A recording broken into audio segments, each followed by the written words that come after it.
Hello everyone, welcome back to my channel Shruti's lifestyle. তো আজকে সন্ধ্যাবেলা আমি আর মা হঠাৎ করে বেরিয়ে পড়ি কিছু কেনাকাটা করতে। আর এখানে আমরা টোটোর জন্য ওয়েট করছিলাম। তো অনেকক্ষণ ওয়েট করবার পর আমরা একটা টোটো পাই। তো টোটো থেকে নামবার পর দেখি ভাই দিদিও চলে আসে।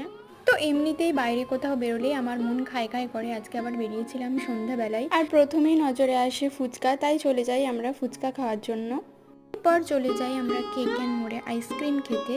তো এখানে আমরা নিয়েছিলাম 3টে কোন 10 টাকার, যেটা খেতে ভীষণই সুন্দর ছিল। ক্রিমটা এতটাই টেস্টি ছিল যে আমি আরও একটা আইসক্রিম নিয়ে নিলাম। তারপর দেখা হয়ে যায় এই পুচকেগুলোর সাথে।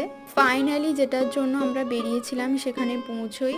তো আমরা মেনলি গিয়েছিলাম পয়লা বৈশাখের জন্য কিছু কেনাকাটা করতে। তো মা এখানে কিছু শাড়ি দেখছিল, তারপর আমরা কিছু কুর্তি দেখছিলাম। তো ঘোরাঘুরি করবার পর আমার না আবার খিদে পেয়ে যায়, তাই আমি আবার কিছু খেয়ে নিই। তারপর ভাই দিদি চলে যায় আর আমরা বাড়ি চলে আসি। That is it for today guys. ভিডিওটা ভালো লাগলে সাবস্ক্রাইব করে দিও। বাই।